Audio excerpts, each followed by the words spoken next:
তোমার সৃষ্টি যদি হয় এত সুন্দর,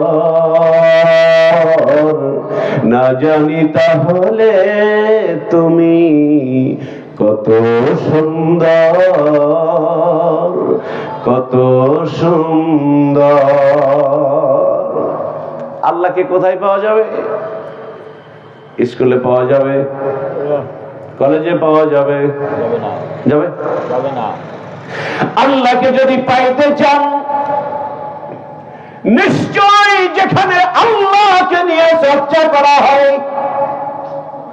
যেখানে আল্লাহর গুণগান গাওয়া হয়, আল্লাহর তাওহীদ সম্পর্কে যেখানে পড়ানো হয়, সেখানেই গেলে আল্লাহকে পাওয়া যাবে। ঠিক কিনা? কথা বলুন, ঠিক কিনা? নাকি আমি এলাকার মানুষ বিদায় ঠিক বলতেছেন না? এই মাদ্রাসায় একটা ছাত্র পড়ান, ওকে শোনেন, এক সপ্তাহ পরে শুনবেন বাবার তোমার কি শিখায়। ছোট্ট দুধের বাচ্চা ও বলবে, আব্বু এমন কথা শিখাই গো, যেই কথা হলো স্বয়ং আল্লাহর কথা। কার কথা? স্বয়ং আল্লাহর কথা। মাদ্রাসায় হুজুরদের কাছে জিজ্ঞাসা করেন, ছাত্রদেরকে ডেকে জিজ্ঞাসা করেন, আজকে ধুলনির ভাইয়েরা আপনাদের কপাল অনেক ভালো, সুবহানাল্লাহ। কেন ভালো? বন্ধুরে, আজকে যেই এলাকায় একটা মাদ্রাসা হয়, মাদ্রাসা হলো নবীর ঘর। কার ঘর? কথা বলুন, কার ঘর? একটু দিকে তাকান। মাদ্রাসা কার ঘর? নবীর ঘর। সকলেই বলুন, কার ঘর? আল্লাহর নবীর ঘর। তাহলে যে এলাকায় একটা মাদ্রাসা থাকবে, তার মানে নবীর ঘর থাকবে, ওই এলাকায় অবশ্যই আল্লাহ পাকের রহমত নাযিল হবে।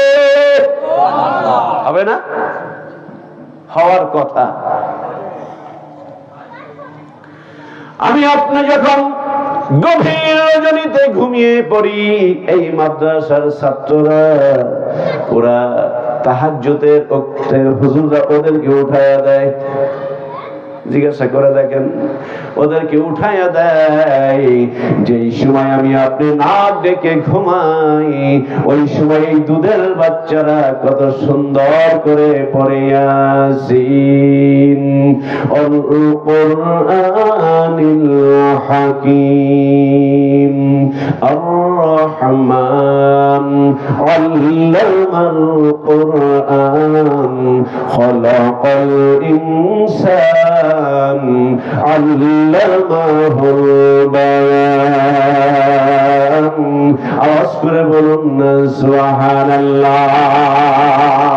আমার সোনার ভাইরা, আল্লাহ রাব্বুল আলামিন বড় আশা করে মানুষ বানাইছেন।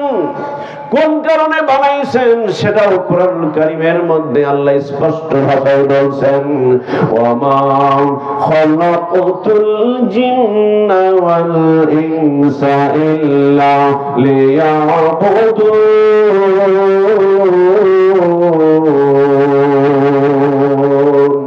আল্লাহ রাব্বুল আলামিন ডাক দিয়ে বলছেন, দুনিয়ার মানুষ শোনো, আমি অযথা মানুষ বানাই নাই, নিশ্চয়ই তোমাদেরকে প্রেরণের পিছনে আমি আল্লাহর অনেক মহৎ একটা উদ্দেশ্য আছে।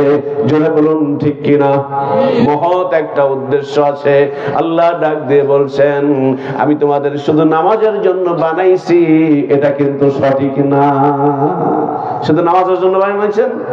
আমি নামাজ কালাম পড়বো আর কিছুই করবো না, এই জন্য কি আল্লাহ মানুষ বানাইছেন? বানাইছেন কিসের জন্য? দাসত্ব করার জন্য, গোলামি করার জন্য।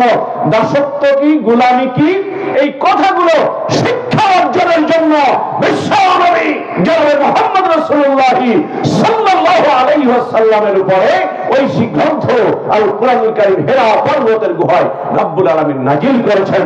চিৎকার করে বলুন না সুবহানাল্লাহ।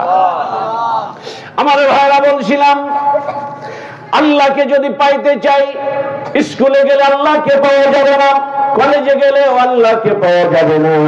আল্লাহকে পাইতে হলে যেখানে কোরআন চর্চা করা হয়, ওইখানে গেলে আল্লাহর খোঁজ পাওয়া যাবে।